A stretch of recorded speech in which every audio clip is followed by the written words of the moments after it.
Hello student. स्वागत है आप सभी का हमारे यूट्यूब चैनल पर परीक्षा पर। आज की क्लास में बात करेंगे हम एक्सरसाइज प्रश्नावली 11.4, उसमें भी कितना पार्ट नंबर 2। पार्ट 1 कराया था हमने, उसमें 3 सवाल कराए थे। ठीक है, पार्ट 2 में क्या कराया हमने, 2 सवाल कराएंगे, सवाल नंबर 4 और सवाल नंबर 5। सवाल नंबर 4 सबसे पहला सवाल है, चंद्रमा का व्यास पृथ्वी के व्यास का लगभग एक चौथाई है।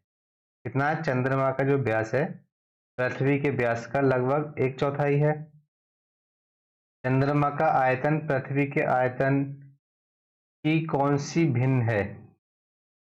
ठीक, अब क्या करना है, इसको भिन्न के भिन्न में कन्वर्ट कर देंगे हम, नोमिनेटर और डिनोमिनेटर में। इस तरह करेंगे, चंद्रमा का जो आयतन होगा और जो पृथ्वी का आयतन होगा। अब देखो, चंद्रमा का व्यास पृथ्वी के व्यास का लगभग एक चौथाई है। कैसे करोगे इसको आप? माना चंद्रमा का व्यास मान लो इधर आर, माना चंद्रमा का व्यास, व्यास बोल रहे हैं, डायमीटर कितना स्मॉल आर है, बराबर कितना स्मॉल आर मान लिया आपने। अब चंद्रमा की त्रिज्या,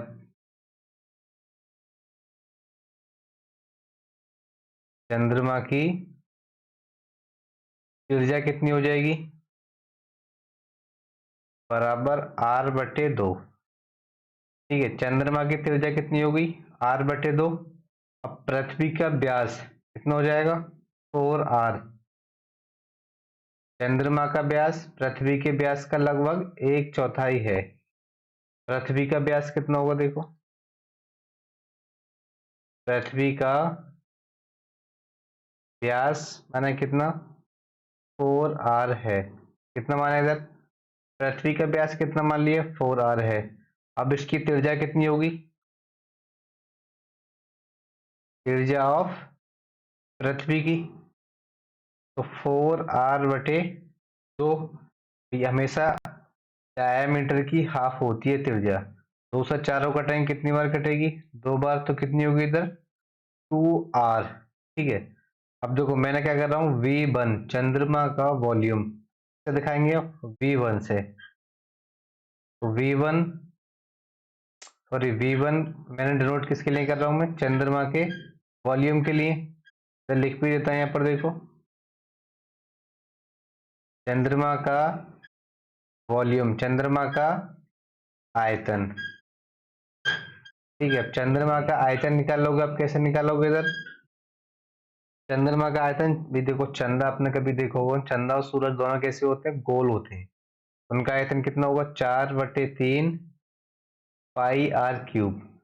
और आपको आर पता है चंद्रमा का, रेडियस आपको पता था कितनी होगी? 4/3 गुना पाई का मान कितना रखोगे इधर? 22/7। ठीक है, पाई का मान रख देते हैं इधर हम लोग अभी 22/7। ये पाई छोड़ दें, इधर देखो आर का मान कितना होगा? r/2, क्योंकि चंद्रमा का आयतन, तो चंद्रमा का आयतन निकाल लें, चंद्रमा की त्रिज्या यहाँ पर रखेंगे, कितना होगा? r/2 का क्यूब। तो बराबर करेंगे तो कितना हो जाएगा अब ये? बराबर 4/3 पाई आर की क्यूब बटे 8। तो इतना होगा 4/3 पाई आर की क्यूब बटे 8। अब इसके बाद में क्या निकालोगे? अब दूसरा, एक वॉल्यूम आपके पास में ये निकल गया है, सेकंड वॉल्यूम निकालोगे आप, पृथ्वी का वॉल्यूम। पृथ्वी का वॉल्यूम कैसे निकालोगे अभी आप देखो, क्या हो गया? चंद्रमा का आयतन, अब क्या निकालोगे? पृथ्वी का आयतन। पृथ्वी का आयतन, पृथ्वी का आयतन कितना हो जाएगा? 4/3 पाई आर क्यूब। ठीक है, इसको डिनोट किससे कर दो? V2 से। चंद्रमा का आयतन किससे डिनोट करा था? V1 से। 4/3 गुने पाई गुना के, अब देखो आर का मान कितना है? पृथ्वी का व्यास कितना माना था मैंने? 4r। त्रिज्या कितनी होगी उसकी? 2r। 2r का भी क्यूब। इधर कितना हो जाएगा अब? 4/3 पाई आर क्यूब गुने में 8। ठीक है, आई होप मैं समझता हूँ आप सभी के समझ में आ गया होगा। ठीक है, ये भी लाइन स्टेप आपके समझ में आ रहा होगा। देखो इधर क्या करो ना, मैंने यहाँ V1 जो लिखा था तो आप इस तरीके से भी लिख सकते हो, 8V1 वॉल्यूम ऑफ चंद्रमा। 8 की गुणा इधर कर दो, कितना हो जाएगा, 8V1 बराबर 4/3 पाई आर क्यूब। क्वेश्चन 1 नाम दे दो इसको। अब इसी तरीके से क्या करोगे इधर आप, जो 8 है ना, 8 को V2 के नीचे ले आओ। V2/8 बराबर 4/3 पाई आर क्यूब को नाम देते हैं समीकरण नंबर 2। अब देखो सिंपल उठा क्या करोगे आप, ये जो मान है ना 4/3 पाई आर क्यूब बराबर कितना, 8V1, उठा के यहाँ रख दो। सेम है यहाँ पर इक्वेशन 1 व 2 से। ठीक है, इक्वेशन 1 व 2 से आप सॉल्व करोगे, लिखोगे यहाँ पे तो कैसे करोगे, 8V1 बराबर 8V1 बराबर V2/8। ठीक है, सिंपल मैंने यहाँ पे लिख दिया इस तरीके से। या क्या लिख सकते हैं इसको आप, 8×8 भाई 8 की गुणा इधर कर दो, नीचे फेंक देता हूँ मैं इधर उठा के, कितना होगा, V1 बराबर V2/64। अब देखो चंद्रमा का आयतन कौन सा निकल गया, V1 बराबर पृथ्वी के आयतन का 1/64 है। चंद्रमा का आयतन पृथ्वी के आयतन का, चंद्रमा का आयतन पृथ्वी के आयतन का, पृथ्वी के आयतन का 1/64 है। ठीक है, आई होप मैं समझता हूँ आप सभी के समझ में आया होगा। क्या लिखा मैंने यहाँ पर, चंद्रमा का आयतन पृथ्वी के आयतन का 1/64 है। निकालना कैसे बताया मैंने आपको, चंद्रमा का आयतन मान लो V1 और पृथ्वी का आयतन मान लो V2। ठीक है, व्यास दोनों के बता दिए। अब इसी के साथ में देखो अगला सवाल है इसका, अगला सवाल है व्यास 10.5 सेंटीमीटर वाले एक अर्ध गोलाकार कटोरे में कितने लीटर दूध आ सकता है। ठीक है, एक क्या गोला है हमारा, उसको मैंने बीच में से कट कर दिया, उसके अंदर कितना दूध आ सकता है। ठीक है, तो आप कैसे लिखोगे, अब अर्ध गोलाकार कटोरे का व्यास, अब कटोरे का जो व्यास लिखोगे तो व्यास कितना हो गया आपका, 10.5 सेंटीमीटर। रेडियस कितनी हो जाएगी इसकी, हाफ, 10.5/2।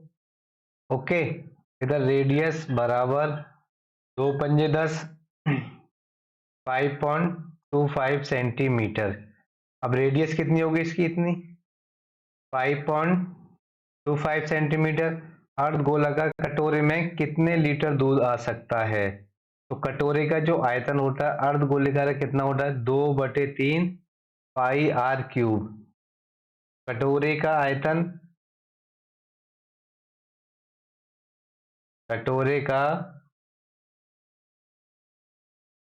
आयतन कितना हो जाएगा, अर्ध गोलाकार कटोरे का आयतन होता है 2/3 पाई आर क्यूब।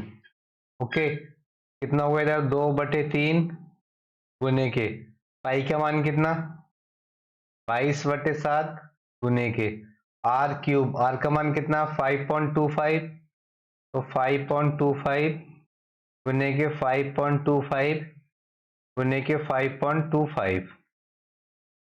अब देखो चाहो तो इसमें 7 से भाग दे लो पहले, 7×7 = 49, बचे कितना 3, 35, 7×5 = 35। ठीक है, 0.75 आ गया इधर। इसी तरीके से 3 का भाग इसमें दे सकते हो आप, कितनी बार जाएगा, देखो 3 का भाग इसमें दे लो आप, तो 3×2 = 6, बचे 1, 3×5 = 15, तो कितना हो गया आपके 0.65, सॉरी 0.65 नहीं, 3×2 = 6 हुआ था इधर यहाँ पे, तो कितना आएगा 2.25। ठीक है, अब 0.25 सॉल्व करने की सबसे अच्छा तरीका आपके पास में, तो पॉइंट को यहाँ से हटाकर नीचे 100 लगा दें। ठीक है, तो 25 चौका 4 बार काट दें, 2 से 4 को काट दें, 2 से 11 को काट दें, कट गई। फिर से इस तरीके से करें, पॉइंट यहाँ से हटाएंगे, नीचे 100 लगा देंगे आप। ठीक है, करने के बाद में ऐसे करने में कितना आएगा, 303.18। 303.18 कितना निकल के आएगा सेंटीमीटर क्यूब। तो कटोरे का जो आयतन था, तो जो वॉल्यूम निकल के आया वो निकल के आएगा 303.18 सेंटीमीटर क्यूब। क्या निकल के आया इसका आयतन? सवाल में क्या पूछा था आपको, लगभग इसका लीटर में इसको कन्वर्ट करना है, ठीक है ना। अर्धगोले कटोरे को 303 मिलीमीटर या कितना लीटर बोल सकते हैं, कितना मिलीलीटर बोल सकते हैं इसको हम, 303 मिलीलीटर। सेंटीमीटर क्यूब है, चाहो तो इसमें आप 1000 से जब गुणा करोगे तो ये बन जाएगा आपका 0.03। 1000 से गुणा करने पर कितना बन जाएगा 0.303 लीटर। अगर आपको लीटर में कन्वर्ट करके बताना है कि भाई कितना लीटर उसके अंदर मिल्क आएगा, दूध आएगा, तो ये आएगा इतना लीटर। कैसा आया ये वाला, क्योंकि हमेशा आपको जब लीटर में कन्वर्ट होगा 1000 से क्या करोगे उसमें आप गुना कर दोगे। 1000 से गुना करने पर देखो पॉइंट कितना हो जाएगा, 3 जीरो के बाद आगे बढ़ जाएगा 1 2 3, तो क्या होगा 0.303 लीटर। अब जो उसके अंदर दूध आएगा ना हाफ कटोरे के अंदर, वो आएगा 0.303 लीटर, ठीक है। आई होप, मैं समझता हूँ 2 सवाल थे इस प्रश्नावली के अंदर, सॉरी प्रश्नावली में नहीं, इस पार्ट के अंदर, ठीक है। 11.2 के अंदर 2 सवाल थे, दोनों हमने सॉल्व करे। अगर किसी को समझने में कोई दिक्कत आ रही हो तो वो कमेंट करें और अच्छे से पढ़ें बेटा। क्या पढ़ेंगे अच्छे से, आप कॉपी पेन लेके बैठे। मैथ एक ऐसी चीज है जितना आप इसकी प्रैक्टिस करोगे उतने ही अच्छे तरीके से आपको समझ में आएगा, ठीक है। इसी के साथ मिलते हैं हम नेक्स्ट क्लास में। इसी में आपकी क्लास होगी, जो आगे के सवाल बचे 6 और 7 वो कराएंगे हम, ठीक है। तब तक के लिए क्या करेंगे, आप सभी लोग पढ़ के आए घर से। अगर घर से पढ़ के भी ना आए, जो आपको पढ़ाया जा रहा है उस सवाल को 1 से 2, 2 से 3 बार खुद पेन कॉपी से करेंगे, ठीक है। कैसे करोगे आप, कॉपी पे लिख लिख के करोगे, बार बार करोगे तो आपको ऐसी प्रैक्टिस होगी कि सवाल आपका कभी भी गलत नहीं होगा और आपकी जो कैलकुलेशन है वो भी फास्ट हो जाएगी, ठीक, कैसी होगी, तेज हो जाएगी।